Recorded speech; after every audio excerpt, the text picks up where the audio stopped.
Olá, quinto ano, tudo bem com vocês, meus amores? Hoje é dia 23 de outubro, nós temos aula de ciências. Vamos estudar as constelações da página 134 até a 139. Vamos ficar ligadinhos para entender tudo bem direitinho? Vamos lá? Muito bem. Então, vamos comigo.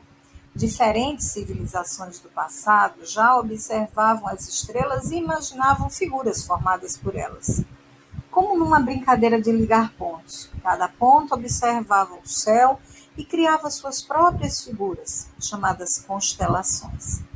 Ao estudar o céu, foi possível perceber que, com o passar dos meses, mudam as primeiras estrelas que surgem no horizonte ao anoitecer. E com base nas primeiras noites em que cada constelação surge no leste, é possível definir a época do ano. Então, assim, os povos antigos conseguiram identificar os melhores períodos para caçar, para plantar, para colher. E quando ocorriam as cheias e as secas, o tempo de pescar, por exemplo.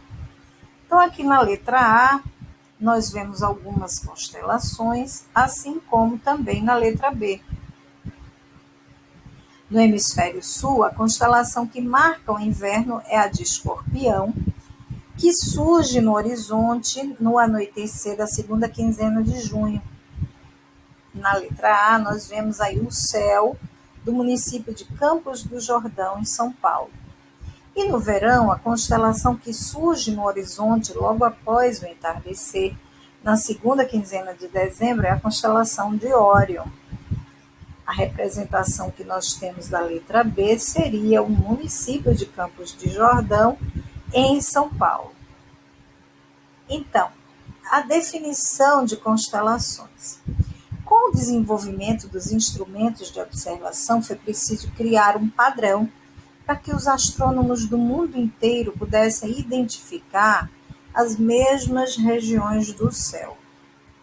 Para resolver esse problema, a União Astronômica Internacional definiu que constelações são regiões do céu definidas de acordo com o agrupamento aparente de estrelas.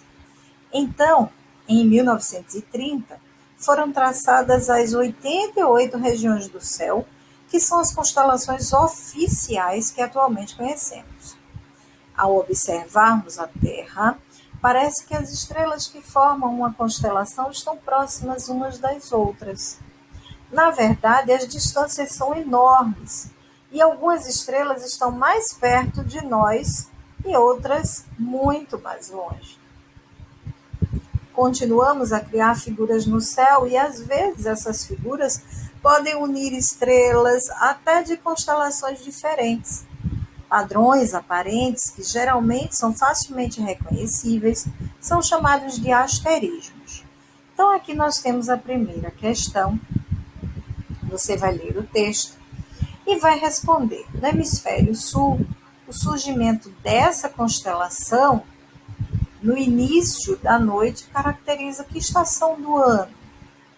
Tá? Você vai ler o textinho aqui e você vai saber se é inverno, verão, primavera ou outono. Letra B, identifique no texto uma constelação, as Três Marias aí, tá? Você vai olhar o desenho e um asterisco, certo?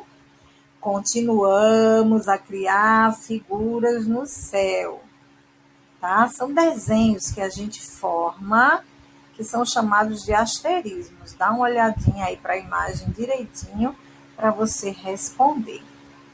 Os povos indígenas brasileiros também reconhecem constelações no céu. Uma delas é a constelação do Homem Velho, cujo desenho alguns povos julgam se parecer com um idoso, usando um galho, como se fosse uma bengala. Ela aparece sempre no céu na segunda metade do mês de dezembro. Para os indígenas da região sul, o surgimento dela marca o início do verão, estação mais quente do ano. Para os da região norte, o surgimento representa o início da estação chuvosa, tá?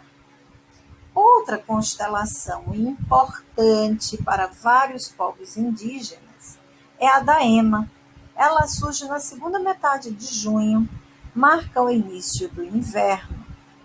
Para os indígenas da região norte, ela marca o começo da seca, quando ocorrem poucas chuvas. Então, de um lado aqui, nós temos o homem velho e do outro lado nós temos a Ima. Os indígenas Tembé, da região da Amazônia, falam de constelações com nomes de animais da floresta amazônica e eles separam seca e chuva. Nos meses de dezembro, janeiro e fevereiro seria a estação chuvosa da Amazônia.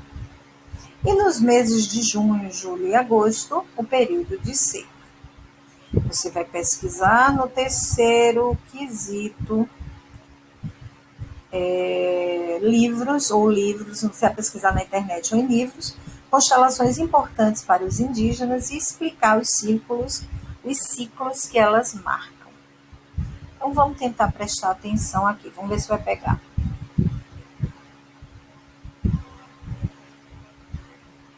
Você sabia que podemos aprender muita coisa prestando atenção no céu? A posição do Sol durante o dia, por exemplo,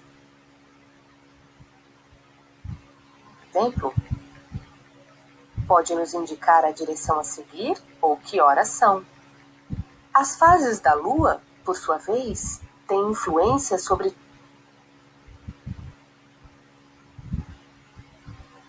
diferentes atividades humanas, como a agricultura e a pesca. Também podemos descobrir muitas coisas observando o céu noturno. Meus ancestrais Guarani perceberam que grupos de estrelas e manchas formavam algumas imagens no céu. Como essas imagens reapareciam no céu de tempos em tempos, começaram a ser associadas ao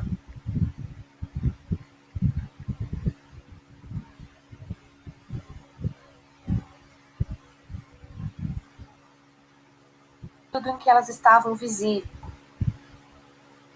seca ou chuva. Os Guarani perceberam então que, baseando-se no surgimento das constelações, poderiam determinar as melhores épocas para desenvolver suas atividades. Vamos ver alguns.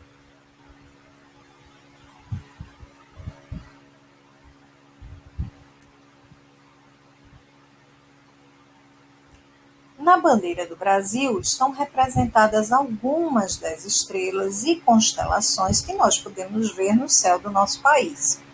Elas estão arrumadas de uma maneira bem específica, tá? Essa data foi escolhida por ter sido o dia da proclamação da República. Então, foi colocada exatamente a posição que estavam no céu no dia 15 de novembro. Contudo, a posição das estrelas na bandeira está invertida em relação ao que se observa na Terra. Tá? Foram escolhidas 27 estrelas, cada uma representando um estado e o Distrito Federal.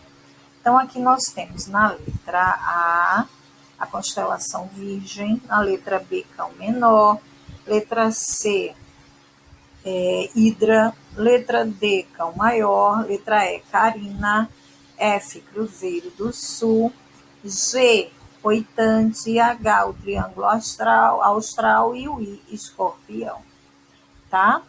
Então, aqui eu tenho a representação de cada estrela, o estado que ela representa. Pernambuco, por exemplo, é a 21.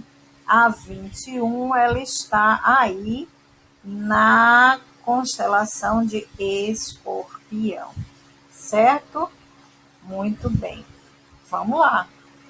Aprenda a se orientar pelos astros. A nossa atividade hoje vai até a 139. Nós chegamos aqui na 138. Para quem está no hemisfério norte do planeta, pode ser muito fácil achar os pontos cardeais, tá? Basta encontrar no céu durante a noite uma estrela chamada polar que nunca sai do lugar. Ela não nasce de um lado nem se põe do outro, porque ela está bem em direção do eixo de rotação da Terra. Por causa de sua posição, alguém que observe a estrela polar tem a impressão de que todas as estrelas giram ao redor dela. Nós que estamos no hemisfério sul, usamos como referência à noite o Cruzeiro do Sul, que é um grupo de 5 estrelas brilhantes, tá? Podem ser vistas mesmo da cidade. Depois que você encontra o Cruzeiro do Sul, você prolonga o braço maior da cruz, 4 vezes e meia, traça uma linha imaginária até o horizonte. Olhando de frente, atrás de você está o norte, à direita o oeste, à esquerda o leste. Então, essa seria a representação do Cruzeiro do Sul.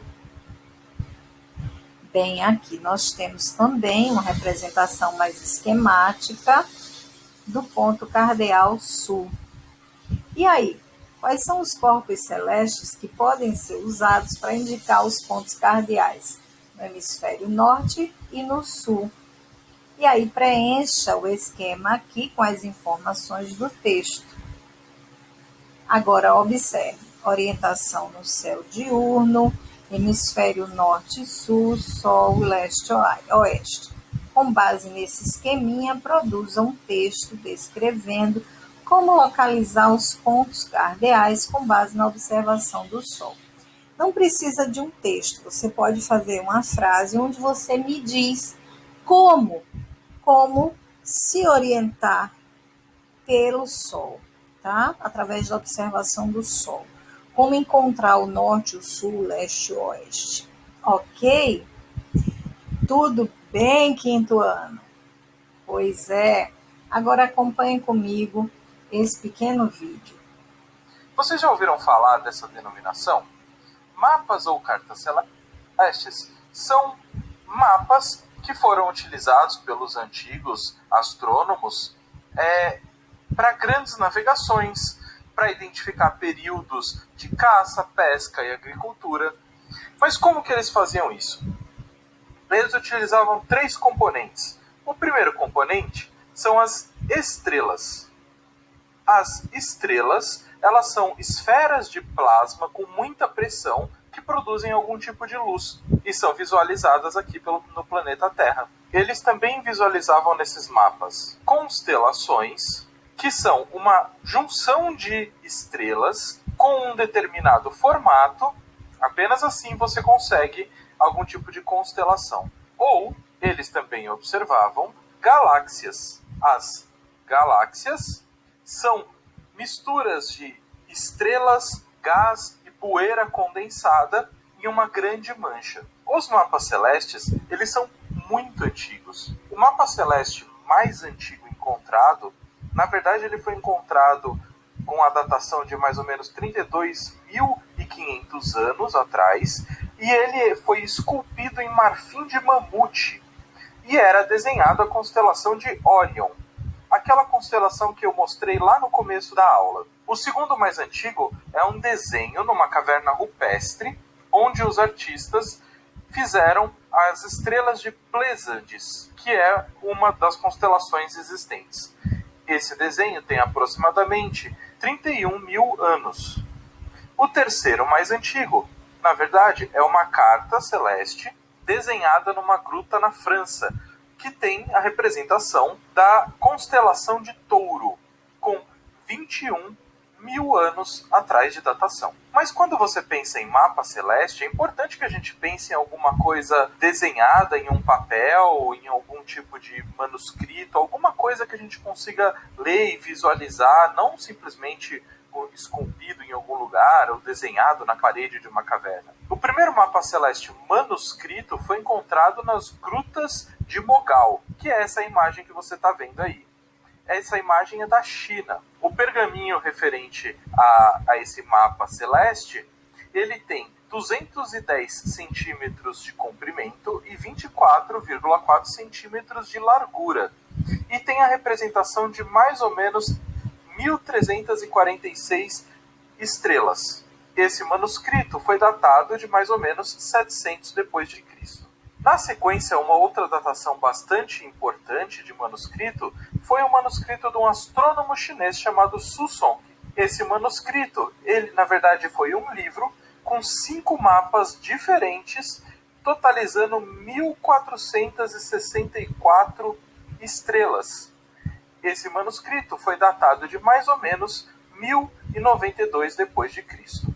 Mas a gente tem que ressaltar que esses manuscritos eles apareceram em vários momentos na história, na cultura islâmica, na cultura austríaca, na cultura alemã, até mesmo na nossa cultura ocidental, a gente tem alguns tipos de marcações dessas constelações. O nosso país, Brasil, tem uma bandeira bastante interessante. A bandeira do Brasil ela é composta por um monte de estrelinhas. Cada uma dessas estrelinhas representa um estado diferente do seu país. Eu vou mostrar para vocês como que as constelações e os mapas celestes puderam organizar a bandeira do Brasil. A primeira constelação, e talvez mais conhecida dos nossos céus, seja a Cruzeiro do Sul. A Cruzeiro do Sul, ela tem o formato de uma cruz, está representada ali na nossa bandeira com CRU, e ela representa os estados do Sudeste e Bahia, São Paulo, Rio de Janeiro,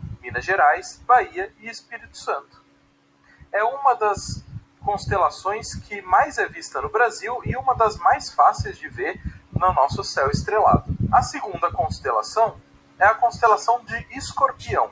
A constelação de Escorpião, ela representa efetivamente o formato de um escorpião e ela representa vários estados, como Piauí, Maranhão, Ceará, Alagoas, Sergipe, Paraíba, Rio Grande do Norte e Pernambuco. O mais curioso dessa constelação é que essa constelação possui uma estrela chamada de Antares. É a estrela visualmente mais fácil de se identificar dessa constelação. Além de ser muito brilhosa, ela tem uma tonalidade vermelha. Se você lembrar, lá nos Cavaleiros do Zodíaco nós temos um personagem que utiliza o nome dessa estrela como um de seus golpes fatais. Na sequência, nós temos a constelação de Cão Maior, ou CMA, ali no nosso mapinha. Essa constelação está relacionada com o cachorro de caça de Sírius, lá na cultura grega. Os estados que essas estrelas representam são Mato Grosso, Amapá, Rondônia, Roraima e Tocantins. O mais curioso é que essa constelação tem uma estrela chamada Sirius, que é muito parecida com o nosso Sol. Tem o mesmo tamanho, tem o mesmo formato, irradia a mesma quantidade de luz que o Sol que nós temos aqui no nosso sistema solar. A próxima constelação é a Triângulo Astral. A Triângulo Astral no nosso mapa ela está representada pelas siglas TRA e ela é relativamente pequena com relação às demais constelações. Ela representa os estados do Rio Grande do Sul, de Santa Catarina e do Paraná. Uma das constelações mais importantes da nossa bandeira é a constelação de Virgem, em especial porque é a única que tem uma pontinha ali em cima. Essa constelação, ela é considerada a segunda maior constelação do zodíaco. Ela representa a deusa Ceres, que é a deusa das colheitas da cultura grega, e ela representa o estado do Pará. Uma coisa curiosa é que existe uma estrela chamada Spica, que é a estrela que nós vemos na nossa bandeira. Vale ressaltar que, por ser uma das constelações maiores que existem no Zodíaco, no Cavaleiros do Zodíaco, essa constelação é representada por um personagem que é considerado um dos personagens mais fortes no anime. Na sequência, nós temos a constelação de Carina, ou Car. Dessa constelação, nós temos apenas o estado de Goiás sendo representado, apenas por uma estrela dessa constelação. A estrela que é representada é a estrela chamada de Quilha, que é, na verdade, uma representação de uma peça estrutural de navios da época medieval. A próxima constelação é a constelação de Hidra, com a representação HYA do nosso esquema. Essa constelação é muito difícil de ver e tem pouco brilho. Porém, essa constelação representa os estados do Acre e do Mato Grosso do Sul. E ela tem 2 estrelas na nossa bandeira. Outra constelação encontrada na nossa bandeira é a constelação de Octante. A constelação de Octante talvez seja a mais importante da nossa bandeira. Ela representa o nosso estado do Distrito Federal, ou Brasília. E é uma constelação pequena, não muito representativa e com um brilho pouquíssimo imponente. Então, por que ela representa a nossa capital? Bom, existe um motivo para isso. Existe uma estrela que chama Sigma Octante, que é a estrela mais próxima ao polo sul celeste. Todas as outras estrelas, quando o céu está girando, ficam girando em torno dessa estrela, mais ou menos desta forma.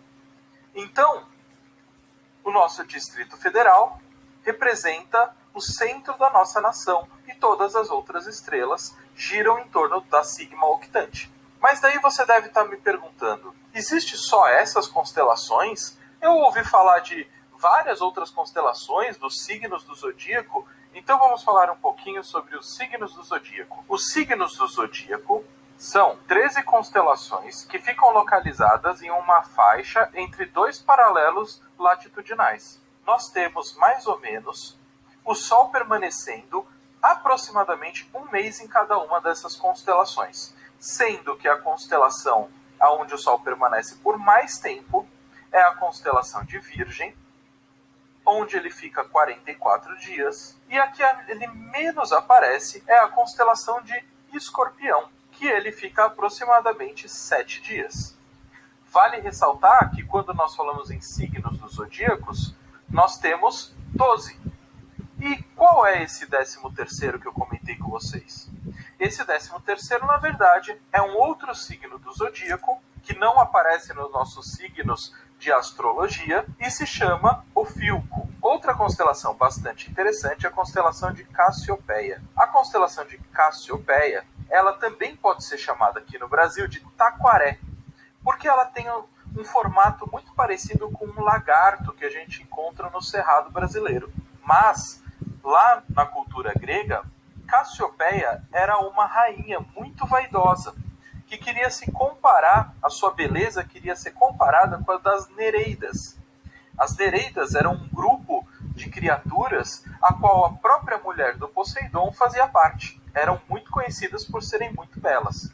E Poseidon ficou muito bravo com essa comparação. Então o que ele fez? Ele deu uma punição para essa rainha Cassiopeia, falando assim: você vai pegar a sua filha e vai dar para um monstro marinho chamado Cetus. E essa filha da nossa Cassiopeia tem um nome e tem uma constelação junto com ela. Essa constelação é a constelação de Andrômeda. Andrômeda é a filha da Cassiopeia, que foi acorrentada em rochas para ser dada para o monstro Cetus. Uma parte curiosa dessa constelação é que existe uma estrela chamada Alfa Andrômede, que era inicialmente da constelação de Pégaso, mas com o passar do tempo essa estrela foi parar na constelação de Andrômeda. Espero que vocês tenham gostado da aula de hoje. Muito obrigado pela atenção de vocês e é isso aí. Pois é, quinto ano. Então, por hoje é só. Um beijo, até a próxima aula. Tchau, tchau.